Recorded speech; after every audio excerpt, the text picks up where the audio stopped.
Modelo orientado a eventos o previsión de eventos. Este modelo consiste en productores y consumidores. Los productores detectan los eventos y los representan como mensaje, y los consumidores a los que este evento les afecta leen el mensaje y actúan de manera inmediata. Los beneficios de la arquitectura guiada por eventos permite que los recursos pasar libremente a la siguiente tarea una vez una unidad de trabajo ha sido terminada. De esta manera, a la hora de que una tarea empieza hasta que no está terminada, el siguiente no lo ve y de esa manera va seguidamente. Una arquitectura guiada por eventos con una cola puede recuperar trabajo perdido al repetir eventos del pasado. Como el evento que está ocurriendo se va a repetir por cada proceso que se vea involucrado, se va a estar repitiendo y puede recuperar alguna información que se haya perdido en la vez anterior. Los servicios no necesitan saber o depender de otros servicios.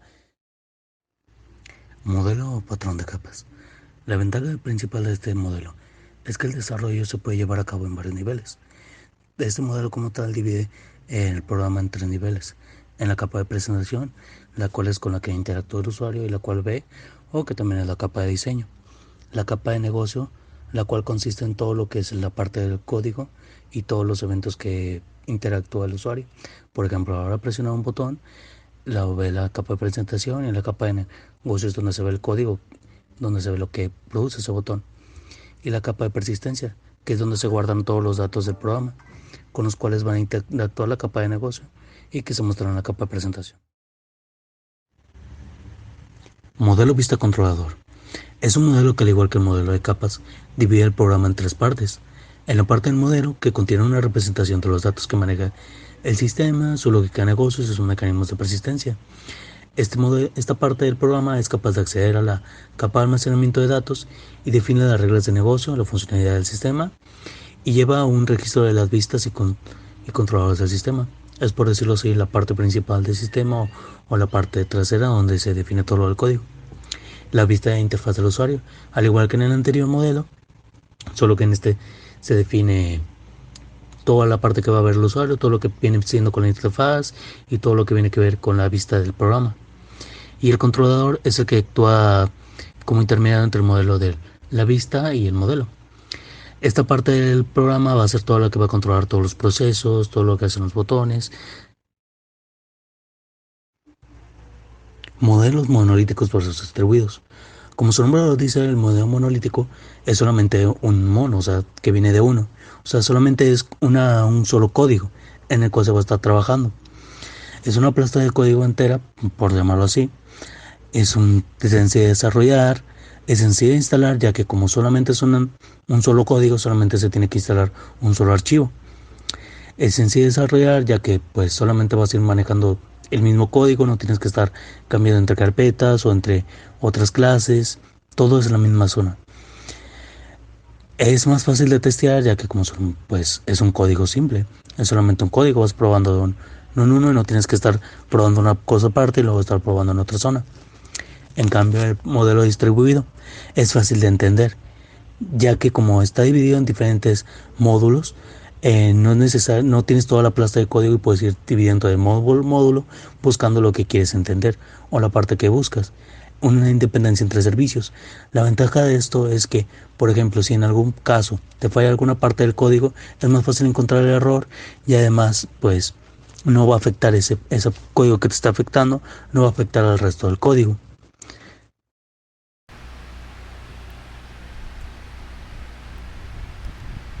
¿En qué consiste el estilo arquitectónico de microkernel?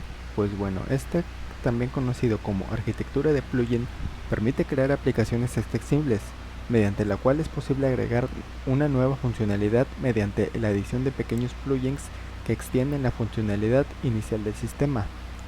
O sea que primero se puede diseñar un sistema, pero si se requiere algo nuevo que implementarle, se le puede desarrollar sin ningún problema e implementárselo a futuro.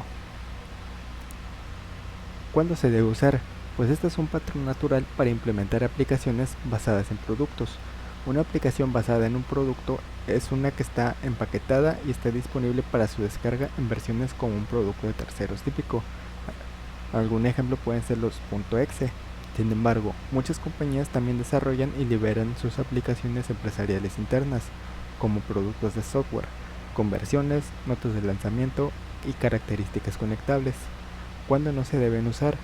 Sin embargo, hemos visto que una de las principales problemáticas de este estilo arquitectónico es su alta complejidad de desarrollar y su escalabilidad, la cual puede ser una limitante para sistemas que deben ser diseñados para un alto escalamiento. Algunas de sus ventajas son la testabilidad, de que es posible probar los plugins de forma aislada, su performance, las aplicaciones trabajan de una forma monolítica, el despliegue, que es posible instalar todas sus características durante su ejecución. Eso significa que se puede desarrollar algún nuevo plugin y se puede implementar mientras este aún está funcionando. Después está el dinamismo, que las aplicaciones basadas en plugins pueden habilitar o deshabilitar características basadas en perfiles. La construcción modular, que el sistema de plugins permite que diferentes equipos puedan trabajar en paralelo para desarrollar los diferentes plugins. Y por último, la reutilización. Es posible reutilizar los módulos en varias instancias. Eso significa que si se tiene algún plugin para algún uso, este mismo se puede usar para otra cosa diferente, ya que puede ser útil o no. Y sus desventajas están en la escalabilidad. Este no es un estilo arquitectónico que se distinga por crear aplicaciones altamente escalables, ya que, como se mencionó anteriormente, entre más escalable sea, entre más grande sea el proyecto, más tedioso puede ser. Y su alta complejidad, las aplicaciones basadas en microkernel son difíciles de desarrollar.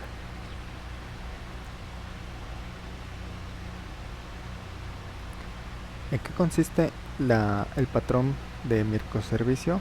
Bueno, este es un pequeño programa que se especializa en realizar una pequeña tarea y se enfoca únicamente en eso. Por ello decimos que los microservicios son altamente cohesivos, pues todas las operaciones o funcionalidad que tiene dentro está extremadamente relacionadas para resolver un único problema. ¿Cuándo se puede usar el patrón por microservicios? Pues cada uno de los microservicios que componen una solución es 100% independiente del otro, desde el punto de vista tecnológico, ya sea arquitectura interna, lenguaje de programación, etc., del equipo que lo trabaja y cómo se organiza. Esto permite que cada uno de estos microservicios evolucione, crezca o disminuya de forma independiente al resto de los microservicios. ¿Cuándo no se puede usar? Pues después de todo, los microservicios son una implementación de una arquitectura distribuida de aplicaciones, lo cual no es algo sencillo sin haberlo trabajado con anterioridad. En una arquitectura distribuida se maximizan los posibles problemas y errores de diseño que se pueden tener en una aplicación monolítica estándar. Sus ventajas son su alta escalabilidad.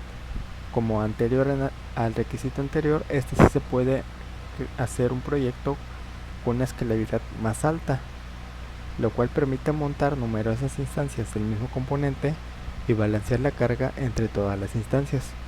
También está la agilidad, que permite que se puedan hacer despliegues rápidos a producción sin afectar al resto de componentes. También tiene la facilidad de despliegue, que permite ser desplegados sin necesidad de dependencias externas o requerimientos específicos de hardware. La testabilidad. Estos microservicios son especialmente fáciles de probar, fácil de desarrollar. Cada microservicio puede ser desarrollado por una sola persona o un equipo de trabajo muy reducido. Eso significa que son tan fáciles de hacer que una persona que tenga unos conocimientos pues suficientes para poder desarrollar un microservicio pues pueda hacerlo sola. Y su reusabilidad, que hace que sea muy fácil de reutilizar por otras aplicaciones o otros microservicios. También por último está la interoperabilidad, que hace que cualquier aplicación o componente pueda comunicarse con ellos, sin importar en qué tecnología está desarrollado. Y sus desventajas son el performance. La naturaleza distribuida de los microservicios agrega una latencia significativa, que puede ser un impedimento para aplicaciones donde el performance es lo más importante. Inclusive, si es una aplicación que requiere de internet, la estabilidad de este mismo puede también afectar su funcionamiento, haciéndolo más lento. Múltiples puntos de falla. La arquitectura distribuida de los microservicios hace que los puntos de falla de una aplicación se multipliquen, pues cada comunicación entre microservicios tiene una posibilidad de fallar. Otras ventajas: la trazabilidad. La naturaleza distribuida de los microservicios complica recuperar y realizar una traza completa de la ejecución de un proceso. Y por último, la madurez del equipo de desarrollo. Los microservicios agregan muchos componentes que deben ser administrados, lo que puede ser muy complicado para equipos poco maduros. Como había mencionado anteriormente, hay personas que pueden crear un microservicio, pero para mantenerlos sí se necesita de un equipo grande, porque estos pueden llegar a tener un tamaño pues bastante inmenso como para un equipo pequeño.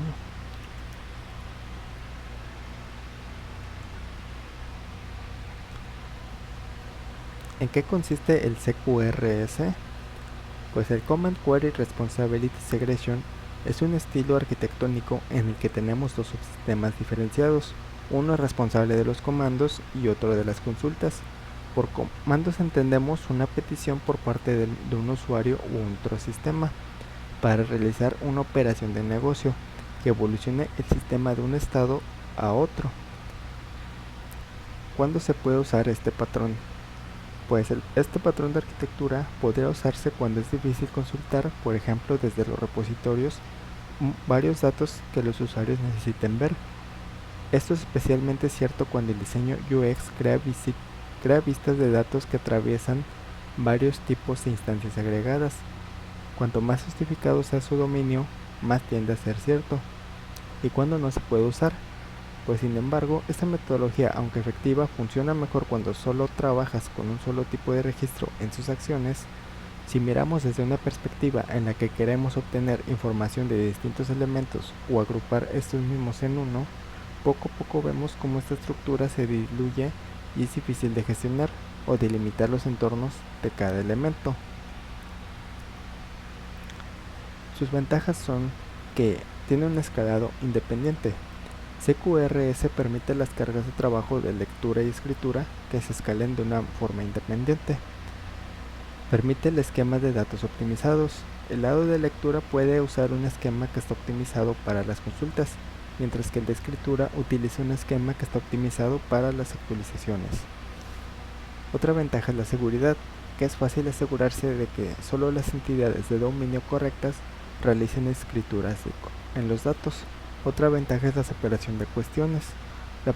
Es la separación de los lados de lectura y escritura. Puede dar lugar a modelos que sean más flexibles y fáciles de mantener. Y por último, las consultas son más sencillas. Al almacenar una vista materializada en la base de datos de lectura, la aplicación puede evitar combinaciones complejas cuando realiza consultas. Y sus desventajas son que tiene una complejidad alta. La idea básica de CQRS es sencilla, pero puede generar un diseño de aplicaciones más complejo, especialmente si se incluye el patrón Event Sourcing. Y la mensajería, aunque CQRS no requiere mensajería, es normal usarla para procesar comandos y publicar eventos de actualización. Y por último, la coherencia final. Si esta se separa la base de datos de lectura y escritura, los datos de lectura pueden estar obsoletos. El almacén de modelos de lectura debe actualizarse para reflejar los cambios del almacén de modelos de escritura.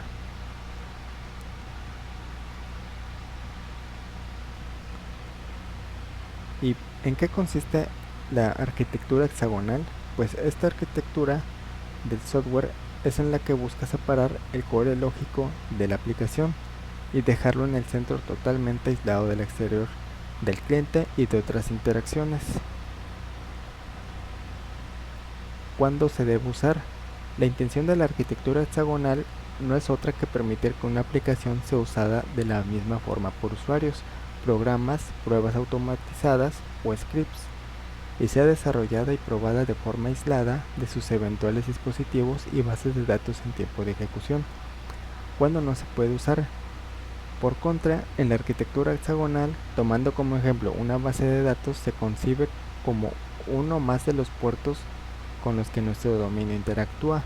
No obstante, para llevar a cabo esta interacción, siempre estaríamos aplicando el principio de intervención de dependencias, de tal forma que no nos acoplaríamos a la implementación en concreto del cliente de base de datos, sino a una interface que sí residiría dentro de nuestro dominio.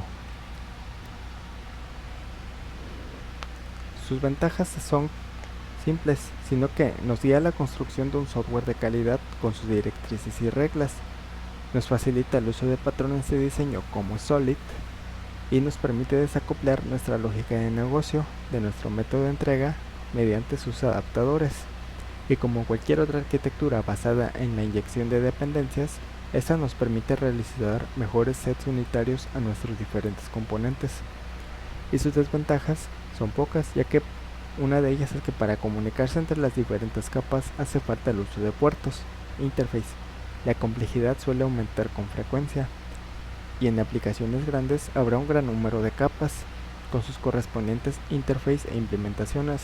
Esto supone un mayor nivel de mantenimiento debido al aumento de clases, como puede ser el caso del lenguaje Java, que se pueden llegar a crear varias clases.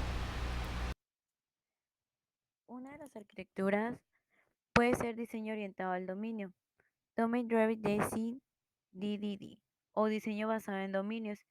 Es una filosofía de desarrollo definida por Eric Evans en su libro Domain Driven Design: Talking Complexity in the Heart of Software, publicado en el 2013, diseñada para la creación y mantenimiento de software escrito para manejar problemas de dominios complejos. Pone el énfasis en la necesidad de enfocarse en el dominio del problema empresarial. Su terminología las razones principales por las que se desarrolla el software y que se espera desarrollar de la aplicación. Se ocupa tanto del desafío de comprender el problema de un dominio como de crear una solución mantenible que sea útil para resolver problemas dentro de él. El lenguaje común, la colaboración con los expertos del dominio y el contexto se considera las facetas más importantes de Triple D. Unas ventajas y desventajas. Las ventajas: comunicación efectiva entre expertos del dominio y expertos técnicos a través de Ubiquitous Language. Foco en el desarrollo de un área dividida del dominio, subdominio, a través de Bound Context. El software es más cercano al dominio y por lo tanto es más cercano al cliente. Código bien organizado, permitiendo el testing de las distintas partes del dominio de manera aisladas. Lógica de negocio reside en un solo lugar y dividida por contextos. Mantenibilidad a largo plazo. Una de las desventajas es aislar la lógica de negocios con expertos de dominio. El equipo de desarrollo suele llevar mucho esfuerzo a nivel tiempo. Necesitamos un experto de dominio, DD sin dominio expert.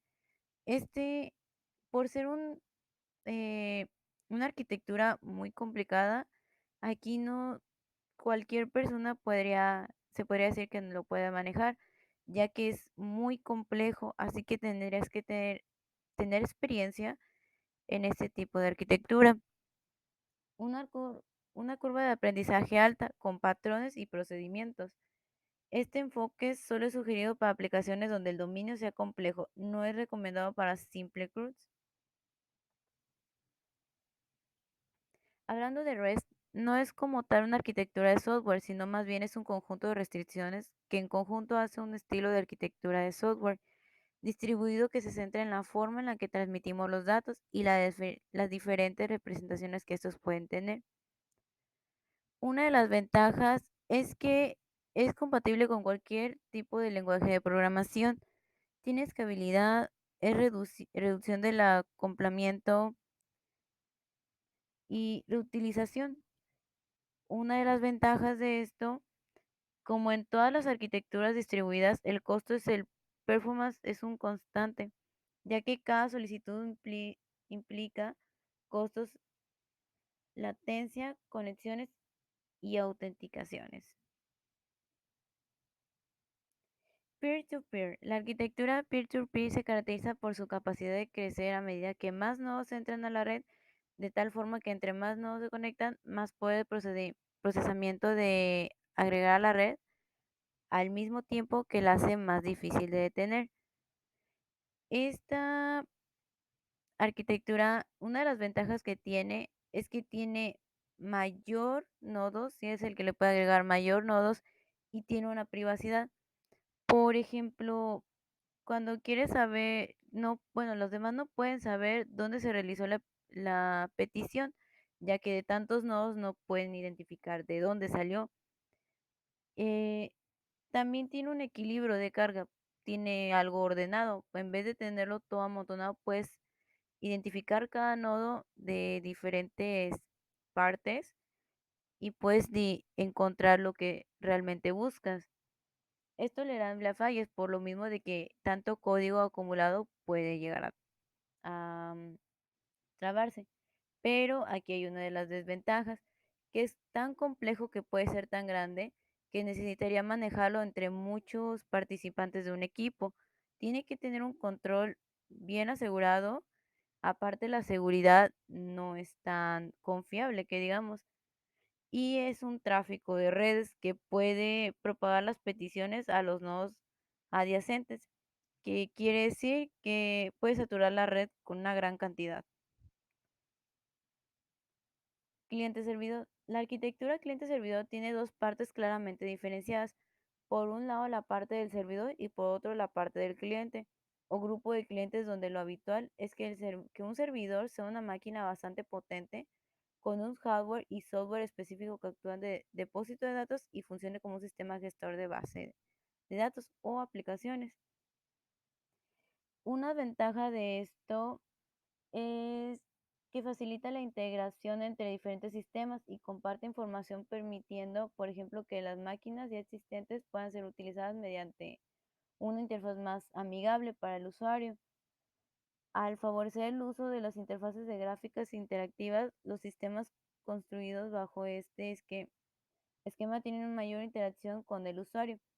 En esta arquitectura, el cliente-servidor tienen una conexión más pareja, es como si se podría decir que estás hablando con el empleado y el empleado está hablando con el cliente, como en un tipo de negocio. Es más profunda la conexión, pero también tiene sus desventajas. Requiere habilidad para que un servidor sea respaldado. Otro problema es la seguridad, el hecho de que se comparte canales de información entre servidores y clientes. Este modelo representa una limitación importante en cuanto a los costos económicos debido a que estos servidores son computadoras de alto nivel con un hardware y software específicos para poder dar un correcto funcionamiento a nuestras aplicaciones. De hecho, esta también es una desventaja de que puede llegar a ser muy costoso el tener tantas máquinas para poder tolerar toda esta, se podría decir, ola de datos.